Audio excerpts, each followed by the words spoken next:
Hello students, welcome to Anjan sir classes. कैसे हो सब लोग? आशा करता हूँ सब लोग अच्छे हो और अच्छे से पढ़ाई कर रहे हो। तो आज जो मैं वीडियो लेके आया हूँ वो आपका स्ट्रक्चर ऑफ एटम क्लास 9 का है और सीबीएसई आईसीएसई दोनों में ये चैप्टर रहता है। तो आप लोग के लिए बहुत ही इंपॉर्टेंट चैप्टर है जो कि हाफ ईयरली में आता है एग्जाम में या फिर फाइनल में भी आ सकता है। तो ये स्ट्रक्चर ऑफ एटम का ये वाला जो वीडियो मैं बना रहा हूँ ये आपका पार्ट 3 होने वाला है। हिस्ट्री ऑफ केमिस्ट्री अभी तक चल रहा है, कहानी अभी बाकी है मेरे दोस्त। तो ये जो हिस्ट्री ऑफ केमिस्ट्री वाला टॉपिक है इसमें आज हम लोग पढ़ेंगे डिस्कवरी ऑफ प्रोटॉन, यानी प्रोटॉन कैसे निकला था, कैसे साइंटिस्ट लोग प्रोटॉन के बारे में निकाले थे। उसके पहले जो दो वीडियो मैंने बनाया था, डिस्कवरी ऑफ इलेक्ट्रॉन और उसके भी पहले का हिस्ट्री, तो वो पार्ट 1 एंड पार्ट 2 मैं इस वीडियो के डिस्क्रिप्शन में उन दोनों वीडियो का लिंक दे दूंगा। आप जाके ज़रूर उस वीडियो को देख लीजिए अगर अभी तक नहीं देखे हैं तो। और अगर अभी तक मेरे चैनल को सब्सक्राइब नहीं किए हैं तो ज़रूर सब्सक्राइब कर लीजिए और सब्सक्राइब के बगल में जो बेल आइकन है उसमें दबा दीजिए ताकि आपको ऐसे ही नए नए और वीडियोस मिलता रहे। और वीडियो को लास्ट तक देखिए ताकि आपका जो कॉन्सेप्ट है वो पूरा क्लियर हो जाए। तो देखिए ये जो एक्सपेरिमेंट है ये ऐसा है आपका कि यहाँ पर एक जो विलियम क्रूक्स एक्सपेरिमेंट किए थे ना आपका इलेक्ट्रॉन डिस्कवरी वाला, उसमें आपका लेफ्ट साइड में कैथोड था और राइट साइड में एनोड था। कैथोड से एनोड की तरफ कुछ रेज जा रहा था और उस रेज को वो नाम दिए थे कैथोड रे। बाद में जे थॉमसन जो है वो इसको मतलब उसी रे को कुछ प्रॉपर्टीज के बारे में रिसर्च किया और उसका नाम दे दिया इलेक्ट्रॉन। और ये जो एक्सपेरिमेंट है वो कौन कर रहे हैं, इनका नाम है ई गोल्डस्टाइन। और ये गोल्डस्टाइन जो है वही प्रोटॉन को डिस्कवर करेंगे। ये नाम एक्चुअली मैंने पिछला वीडियो में भी बताया था। तो ये जो ई गोल्डस्टाइन है ये क्या कर रहे हैं, ये आपका यहाँ पर लेफ्ट सेम वैसे ही सेटअप दिख रहा है आपको लगभग।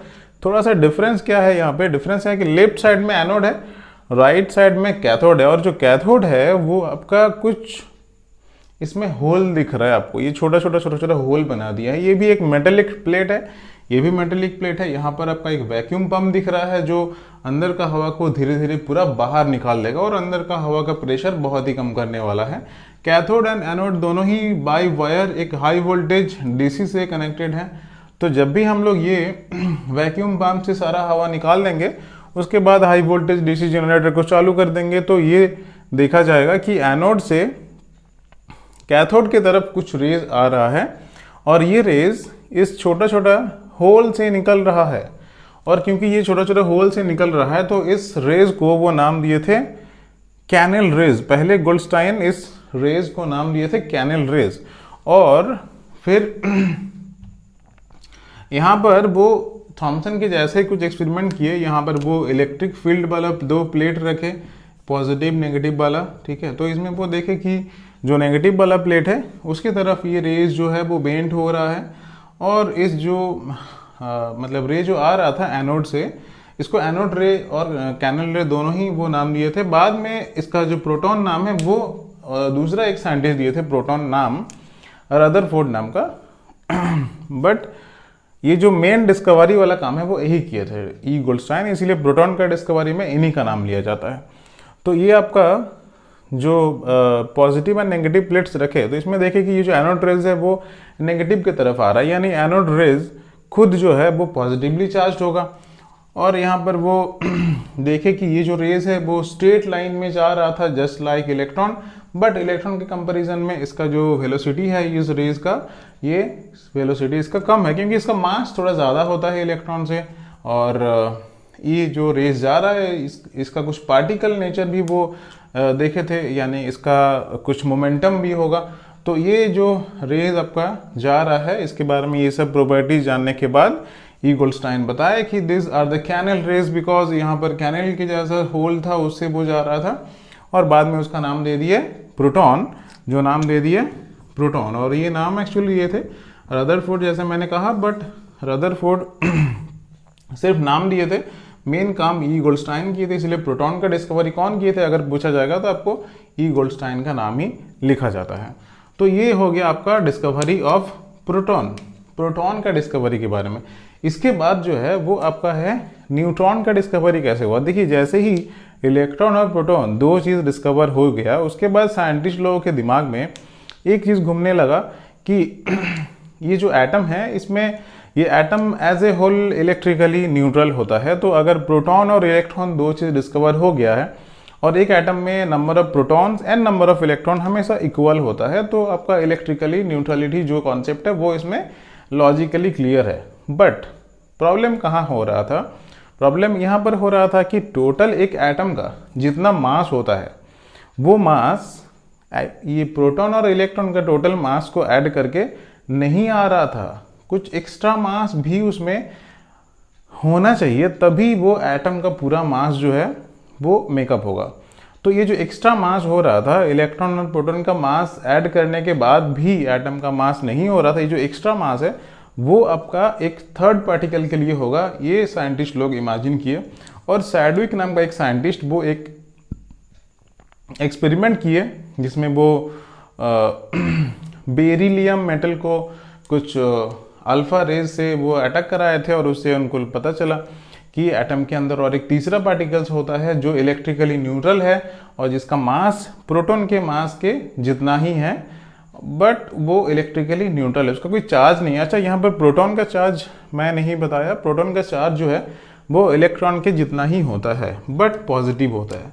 जैसे इलेक्ट्रॉन का चार्ज था 1.6 इंटू 10⁻⁻19 कूलम, यहाँ पर हम लोग माइनस लिखेंगे स्टार्टिंग में कि इलेक्ट्रॉन का जो चार्ज है वो आपका -1.6 ऐसा है, और जो प्रोटॉन का चार्ज है वो लिखा जाएगा +1.6 इंटू 10⁻⁻19 कूलम।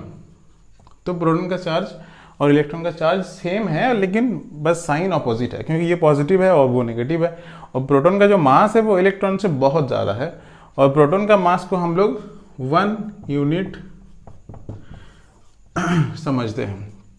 ये जो एक्सपेरिमेंट किए थे आपका ई गोल्डस्टाइन डिस्कवरी ऑफ प्रोटॉन वाला, ये एक्सपेरिमेंट आपका हुआ था कुछ लगभग 1886 में ये एक्सपेरिमेंट हुआ था। और इसके पहले वाला जो एक्सपेरिमेंट हुआ था आपका डिस्कवरी ऑफ इलेक्ट्रॉन वाला, वो हुआ था 70s कुछ था, 1778 ऐसा कुछ था।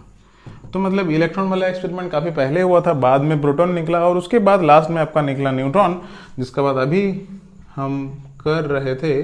और न्यूट्रॉन डिस्कवरी कौन किए? जिनका नाम है सैडविक।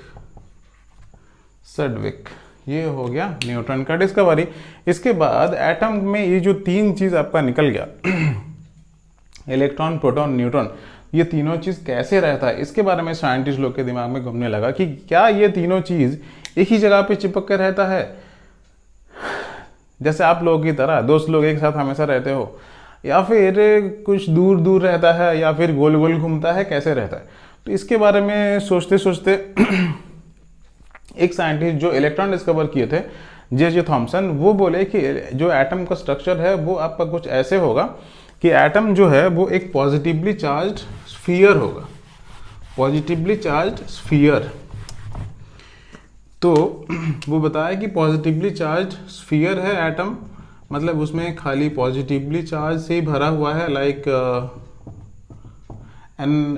ए वाटरमेलन। और वो बताया कि इलेक्ट्रॉन जो है वो उसमें ऐसे ही जैसे केक में पुडिंग होता है चेरी का, उस तरह से इसमें पुडिंग के जैसा इलेक्ट्रॉन जो है वो बैठाया हुआ है।